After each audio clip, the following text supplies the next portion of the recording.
O Senhor esteja convosco. Ele está no meio de nós. Proclamação do Evangelho de Jesus Cristo, segundo Lucas. Glória a vós, Senhor.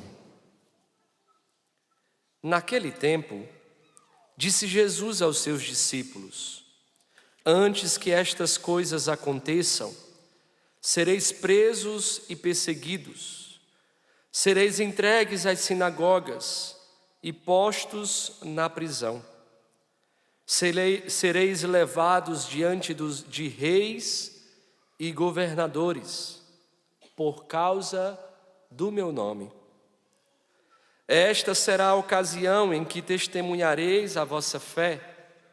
Fazei o firme propósito de não planejar com antecedência a própria defesa, porque eu vos darei palavras tão acertadas que nenhum dos inimigos vos poderá resistir ou rebater. Sereis entregues até mesmo pelos próprios pais, irmãos, parentes e amigos, e eles matarão alguns de vós. Todos vos odiarão por causa do meu nome, mas vós não perdereis um só fio de cabeça da vossa cabeça. Não só perder um só fio de cabelo da vossa cabeça. É permanecendo firmes que ireis ganhar a vida. Palavra da salvação. Glória a vós, Senhor. Louvai-o e exaltai-o pelos séculos sem fim, pelos séculos sem fim. Louvai-o e exaltai-o pelos séculos sem fim, pelos séculos sem fim. Meus caríssimos irmãos e irmãs, nós temos a alegria de nos reunirmos em torno deste altar para participarmos da Santa Missa, nesta quarta-feira, onde nós rezamos por todos os sócios evangelizadores da Canção Nova. E nós sabemos que aqui Deus nos atrai para perto dEle, para que perto dEle seja devolvido a nossa essência, seja devolvido o para que nós existimos, seja devolvido a finalidade da nossa vida, que no decorrer da nossa vida nós vamos perdendo, porque nós não estamos perto dEle. Por isso, a ocasião de participar da Santa Missa é sempre uma ocasião de devolver para Deus o que Ele merece. Meus irmãos, nós não fomos feitos, homens e mulheres, sem uma dependência de Deus. Nós somos dependentes de Deus. E todas as vezes que nós não tomamos consciência disso, nós acabamos nos frustrando. Nós acabamos nos ferindo. Porque faz parte da natureza do homem depender de um Deus que o criou do nada. Deus foi capaz de nos criar do nada. E Ele é capaz de nos fazer viver abundantemente. Ele não apenas nos criou, Ele nos criou e também cuida de nós. É o Senhor que dá a nós o que nós mais precisamos. Por isso que a grande tentação que nós católicos podemos sofrer é de achar que quando nós vamos à igreja, nós somos envolvidos em uma proteção que nada de fora nos abala. E às vezes quando acontecem coisas diferentes daquilo que nós sonhamos, diferente daquilo que nós planejamos, que são contrárias à nossa vontade própria, nós ficamos logo revoltados, né? Muitas vezes nós dizemos até palavras. Lá no Nordeste tem umas palavras, não sei se aqui é a mesma coisa, que diz assim: quanto mais eu rezo, mais suas ventas, como diz lá no Ceará. Quanto mais eu rezo, mais assombração me aparece. Você não reza para que as coisas se resolvam do seu jeito. Você não reza para que as coisas mudem conforme a sua vontade, porque você não é o Senhor do seu tempo. Você não é o Senhor da sua vida. Por isso nós rezamos para nos submetermos à divina vontade. E a divina vontade é muito maior do que nós. É por isso que no evangelho de hoje, continuação do evangelho de ontem, Deus quer mostrar a nós que como Ele passou pela cruz, nós também somos chamados a passar. Por isso que a Igreja Católica não quer enganar você. Você nunca vai ver aqui na missa do Clube da Evangelização o padre pregar que se você for fiel à missa do Clube da Evangelização todas as quartas-feiras e indo na missa na sua paróquia, todos os teus problemas serão resolvidos. Nunca você vai escutar isso aqui. Sabe por quê? Porque nós não estamos aqui para te enganar. Nós não somos mentirosos. Nós rezamos agora, no início desta missa, por uma criança de 7 anos que está doente. Nenhum coração humano não fica sentido ao descobrir a doença de uma criança de 7 anos. E infelizmente, a nossa vida também tem disso. Infelizmente, nós também passamos por coisas que fogem do nosso controle. E nosso Senhor não nos enganou. Talvez você chegou aqui com o coração sangrando. Talvez você chegou aqui com o coração cheio de lágrimas. Porque parece que as coisas não vão resolver. Mas eis que nosso Senhor te trouxe aqui para dizer: não se iluda, achando que as coisas precisam acontecer do seu jeito para que você seja feliz. É por isso, meus irmãos, que no evangelho de hoje, nosso Senhor quer nos mostrar que as provações da nossa vida não servem apenas para serem superadas.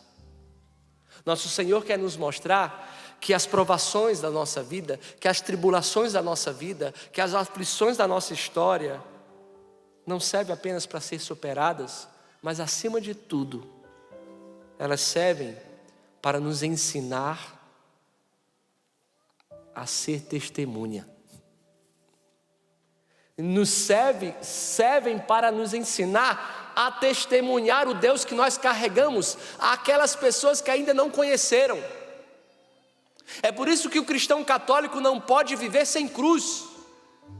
E ele não foi chamado a isso. Veja, nós estamos no capítulo 21 do Evangelho de São Lucas. E desde o capítulo 9, Jesus decidiu ir a Jerusalém. Para quê? Por que nosso Senhor decidiu ir para Jerusalém? Ele decidiu ir para Jerusalém para morrer no nosso lugar. Ele sabia que seria a última vez que ele ia subir a Jerusalém. Ele sabia que seria a última vez que ele ia entrar em Jerusalém, porque tinha chegado a sua hora. E o evangelista João, é bonito que ele diz: é chegada a minha hora.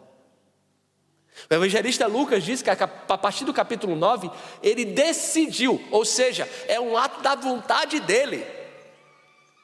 Ele livremente decidiu ir a Jerusalém. Ele tinha poder o suficiente para não morrer, mas ele sabe que se ele não morresse, a morte seria o nosso fim. Ele nos salvou na morte, ele nos salvou sofrendo, e ele decidiu livremente ir a Jerusalém para morrer no nosso lugar. No capítulo 21, Jesus já entrou em Jerusalém. Ele está aqui dentro do templo de Jerusalém. O contexto desta palavra é Jesus dentro do templo, ensinando os seus discípulos. Sabe o quê? Aquilo que a igreja chama de discurso escatológico de Jesus. O que é isso? Ele quer mostrar o fim de todas as coisas. Ontem, ele começou esse discurso a partir da admiração daqueles que viam o templo de Jerusalém e ficavam admirados. E ele foi capaz de dizer: ei, o seu olho humano não é capaz de ver o essencial. Para de sofrer achando que as coisas são conforme você enxerga. Mas o essencial, vai nos ensinar o Pequeno Príncipe, é invisível aos nossos olhos. E ontem ele dizia: não ficará pedra sobre pedra neste templo. E o que sobrou do templo de Jerusalém? Um muro, que se chama o Muro das Lamentações. Era como se nosso Senhor dissesse assim: ó, ei, para de se iludir, rapaz. Para de enxergar as coisas de fora e achando que o mundo se resume a este glamour que você vê nas redes sociais.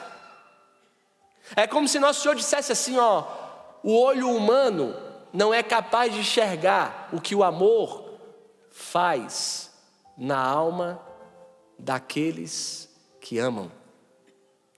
É como se nosso Senhor dissesse assim: o amor te faz enxergar aquilo que o olho humano não vê. Vai além. Por isso que nosso Senhor quer sempre nos mostrar a finalidade do homem. E hoje Ele quer nos mostrar que da mesma forma que Ele passou pela paixão, morte e ressurreição, eu e você não teremos salvação se não for assim. Por isso eu não posso te iludir e dizer para você que a sua vida vai ser cômoda. Uma vez eu escutei de um reitor de seminário, e eu estava dentro do seminário pelejando para ser padre, e fui reclamar por causa das situações da minha casa, da minha família, situações que fogem do meu controle. E eu achava que, ouvindo a canção nova para ser padre, Deus faria tudo de bom na minha vida. E aí, aquele reitor foi um homem de Deus que quase que deu um pedala Robinho na minha cabeça assim, sabe? E ele foi capaz de dizer assim: ei, rapaz, não se esqueça que você está prestes a fazer um compromisso com um homem pregado numa cruz, e não com um homem deitado numa rede, numa sombra, bebendo água de coco. E você é convidado a viver a paixão e ser consolo para Ele também. Por isso, meus irmãos, nosso Senhor não quer nos iludir. E Ele te trouxe aqui para dizer para você o seguinte: eu nunca te enganei. E eu nunca disse que seria fácil.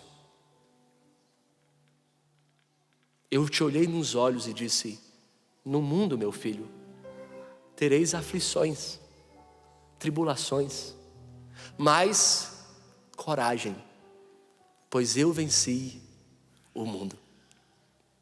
É por isso que a aprovação não é algo superficial do homem.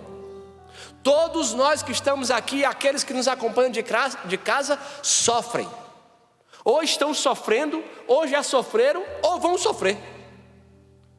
E se você está iludido achando que não vai sofrer, nunca mais você vai vir numa missa celebrada por mim, né? Eu vim para cá para receber consolo e você está dizendo que eu vou sofrer, criatura? Vou dizer para você que você vai sofrer, mas você não vai sofrer em vão. Você não sofre à toa. Por isso que para o cristão católico, ele não é chamado a resolver tudo o que acontece na sua vida. Você não foi chamado para resolver isso. O cristão não foi chamado para resolver os seus problemas familiares. O cristão não foi nem chamado para recuperar as doenças das pessoas. O cristão não foi simplesmente, ele não vive para resolver fofocas na sua casa, na sua rua, situações de conflitos. Não, nós não fomos chamados a isso. Nós somos chamados, meu filho, um cristão, ele é reconhecido não por aquilo que ele resolve, mas o cristão é reconhecido por saber transformar uma situação difícil, uma provação, uma aflição, uma tribulação da vida dele em uma oportunidade de testemunhar. Eu não sei se você já experimentou estar do lado de alguém que sabe sofrer,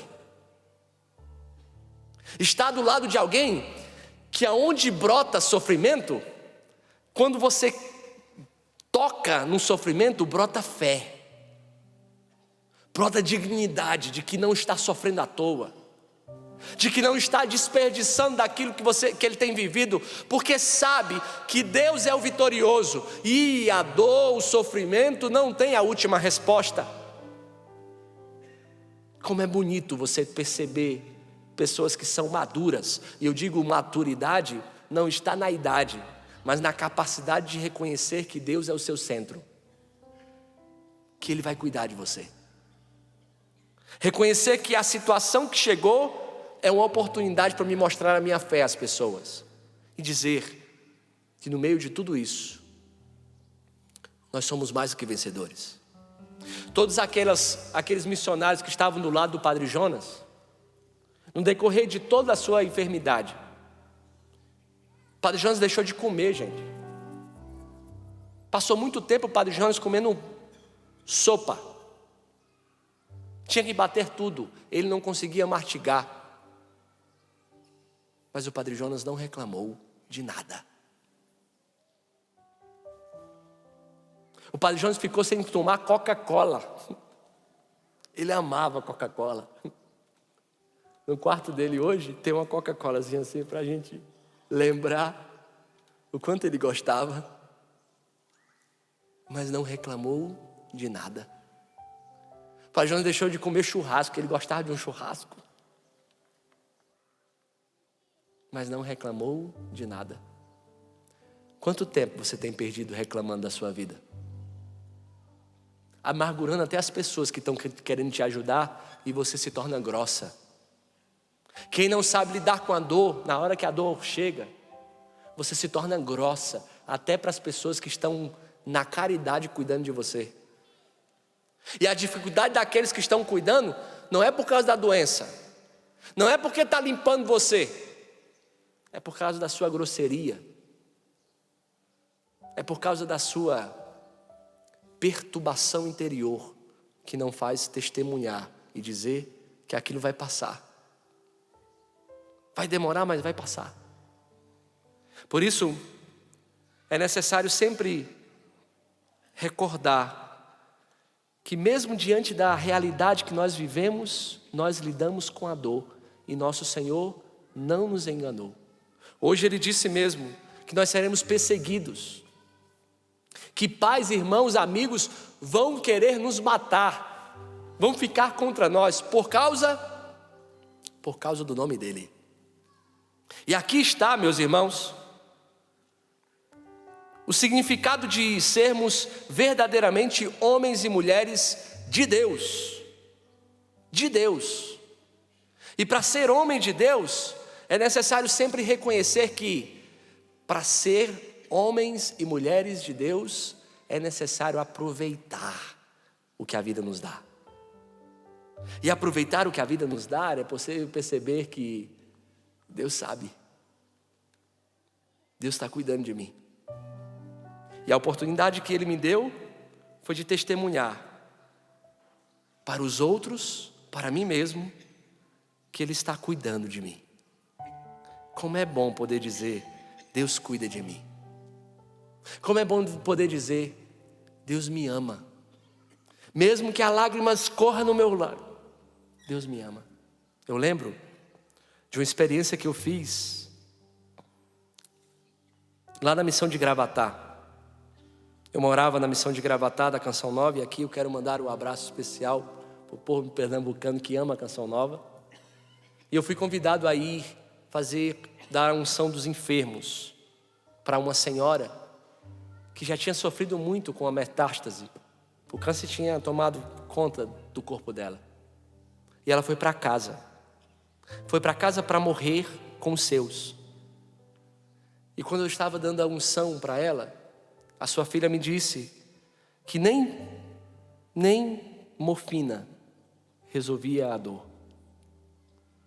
E quando eu passava a unção para ela, e a dor apertava, ela gemia e dizia, Jesus, eu te amo.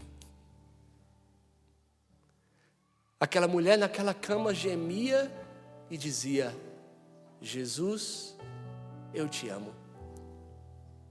Um nó ficou na minha garganta na hora, porque eu olhava para dentro de mim e percebia que eu não estava com o coração amadurecido ainda, maduro o suficiente para dizer, na hora da dor, quando a morfina nem mais é capaz de responder, eu dizer: Jesus, eu te amo. E aquilo encantou meu coração. Depois de poucos dias, ela veio a falecer. Mas ela faleceu dando testemunho, porque ela entendeu que a provação não é apenas para resolver o problema, mas para dar testemunho disso. Por isso, meus irmãos, o que Deus, nosso Senhor, quer falar para nós neste Evangelho é como se Ele dissesse: quando vivemos de acordo com os ensinamentos do Evangelho, a lógica do mundo fica pesada demais. Não queira reduzir a sua vida à lógica do mundo, porque o mundo não satisfaz o seu coração. No entanto, o Senhor nos pede: dar testemunho de mim. Perante os homens, não tenha medo, eu darei palavras acertadas. É como se nosso Senhor dissesse assim: não tenha medo, eu vou te dar os meios necessários para que você viva bem. Tudo que você precisa enfrentar, tudo que este mundo é capaz, maldoso, é capaz de nos dar, eu te darei os meios necessários. Por isso não desanime. E de onde, meu irmão, de onde vem essa força? Dessa mulher que é capaz de dizer: Jesus, eu te amo, no meio de uma doença. De onde vem essa força? E eu preciso dizer para você, essa força vem da lembrança viva, que podem tirar tudo de mim, menos Ele. A lembrança da experiência que eu vivi com Ele, ao ponto de dizer: essa doença não será capaz de arrancar de mim o que eu recebi dEle. É aquela experiência de Maria e de Marta, na casa de Betânia, lembram? Que Marta foi à cozinha, cuidar das coisas da casa, e isso não está errado. Jesus não criticou ela, Jesus só apontou o essencial. E Maria ficou aos pés de Jesus. Marta fica incomodada, lembram? E vai até Jesus e diz: Senhor, não te importas que eu esteja nas minhas tarefas sozinha e minha irmã aos teus pés? E o que Jesus diz?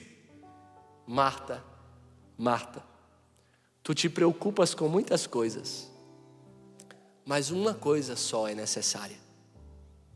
Maria escolheu a melhor parte, e essa parte ninguém pode tirar. A força de testemunhar no meio da dor é quando você recorda que dentro de você existe um Deus que te olha nos olhos e disse: eu jamais te abandonarei. Passe o que passar, eu jamais serei capaz de te abandonar. Por isso, meu irmão e minha irmã, eis que hoje nós temos uma dupla lição no Evangelho. E eu quero recordar para nós cantarmos e rezarmos a partir deste Evangelho, a partir dessa liturgia. Veja, a primeira lição: é necessário saber que aconteça o que acontecer, nós estamos nas mãos de Deus. Aconteça o que acontecer, a nossa vida está nas mãos dele. Se por 1/1000 de segundo ele deixasse de pensar em nós, nós viraríamos um pó. E ele nos ensina que tudo que ele faz é bom, tudo que ele faz é perfeito, é agradável. Eu lembro de uma freira, e eu dizia na missa da tarde, uma freira que me ensina uma coisa muito bonita, que ela diz assim: não se preocupa não, porque nosso Senhor deixa acontecer, mas Ele não exagera. Ele deixa acontecer tudo na sua vida, por isso que Ele tem poucos amigos, vai dizer Santa Teresa de Ávila. Mas Ele não exagera, Ele sabe a medida. E a segunda lição, para nós rezarmos, é que aconteça o que acontecer, Ele está cuidando de nós. Mas a segunda lição é que o que importa é lembrar que enquanto pudermos, nós devemos lutar. Enquanto pudermos, nós devemos lutar e dar tudo de nós e nunca desistir, porque a vitória vem a partir também do nosso esforço. A graça não cai do céu se a gente não semear, porque Ele mandará chuva para tratar a terra, mas é necessário o trabalho de semeadura. Não desista da sua vida, por mais dura que seja, por mais que as notícias cheguem e sejam contrárias à sua vontade, eu preciso dizer para você, não desista da sua luta. Deus te deu a capacidade e o meio de lutar, por isso a vitória é mais do que garantida. Ele nos deu a capacidade e a dignidade de um verdadeiro lutador. E qual é essa dignidade? Não é se ver apenas as vitórias que acontecem diante de nós, mas quando descubro que eu não tenho como perder, por isso faço tudo por Ele. Meus irmãos, o Evangelho não nos diz nunca que nós perderemos, por isso não precisa ficar desanimado. O desânimo, o pessimismo, não é do cristão, não é do cristão católico, porque ele não disse em nenhum momento que nós perderíamos, mas nos pede para lutar até o fim. É por isso que nós estamos aqui, para ter certeza que nós somos amados, e segundo, que eu preciso fazer a minha parte. E você? Por isso eu queria convidar a você a fechar os seus olhos e ter a coragem de olhar para dentro de você, porque sim, o Evangelho não nos diz que nós nunca perderemos, que nós perderemos, mas nos pede para lutar, e lutar sem desanimar. Se você chegou aqui à beira de desistir, cheio de desânimo, cheio de dores interiores, lutas interiores, saiba que existe alguém que já venceu por você. Saiba que existe alguém que já sofreu por você, e aquilo que hoje você sofre já foi redimido por Ele, já foi salvo por Ele. Por isso, Senhor, nós te pedimos, dai-nos a graça, dai-nos a graça de vivermos bem o que precisamos viver. Dai-nos a graça, Jesus. Cuida de mim. Escuta isso primeiro. Mesmo que eu não veja, mesmo que eu não perceba, Deus cuida de nós. Escuta isso. Não há o que temer e nem desanimar. Deus está comigo. Porque Ele me ama. Deus está contigo.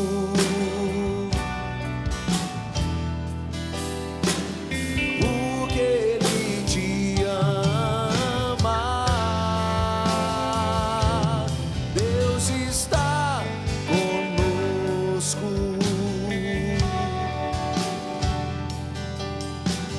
Ele tem cuidado de nós. Deus cuida de mim.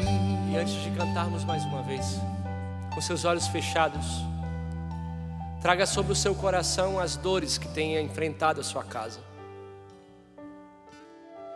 Traga à sua lembrança as lágrimas que você tem derramado, as aflições que você tem vivido, sofrido, aquela enfermidade que resolveu permanecer na sua casa e parece que nunca vai acabar, aquela situação financeira que tem esmorecido você, que tem te feito cansado, porque parece que tudo que você tem feito não tem feito efeito nenhum sobre a sua vida financeira.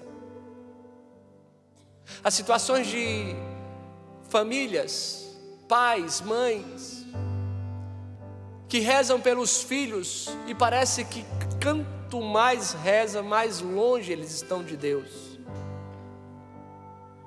Deixa o Senhor dizer para você que o maior interessado na salvação da sua casa não é você. Mãe, que você está rezando pelo seu filho que vive na drogadição, eu preciso ser boca de Deus e dizer: o maior interessado na salvação do seu filho não é você, mãe.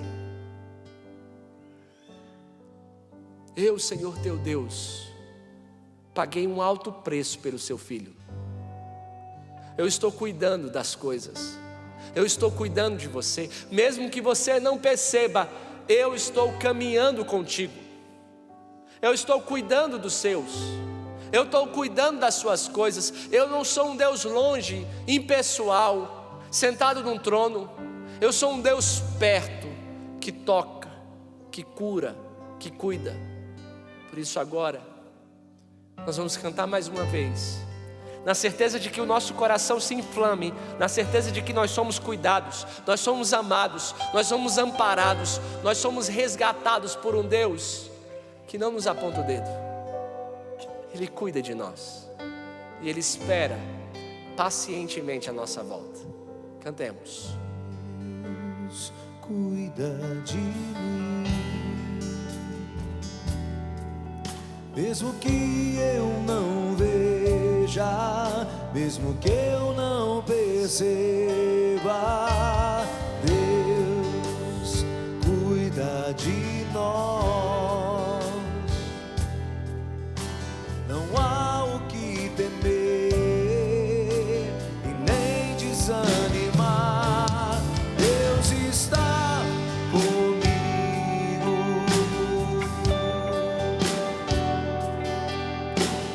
porque Ele me ama. Deus está contigo,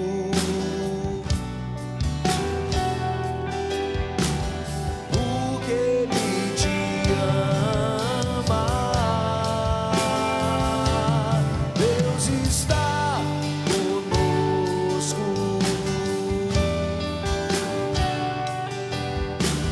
Ele tem cuidado de nós. Deus cuida de mim. E antes mesmo de acabar este momento, eu queria que você escutasse do próprio Deus dizer para você que Ele te ama, que Ele cuida de você. Mas veja, você não saberá disso longe dEle. Você não verá o cuidado de Deus se você continuar fazendo do seu jeito, decidindo do seu modo. Eis o segredo para constatar que Deus te ama e cuida de você. Quanto mais próximo de Deus você estiver, mais Ele fará e cuidará de você. Às vezes, o cuidado dEle não vem porque você quer fazer do seu jeito, e Ele só quer cuidar. Por isso, nós pedimos a Deus a graça de sermos sensíveis, disponíveis ao cuidado de Deus. Louvado seja o nosso Senhor Jesus Cristo. Para sempre seja.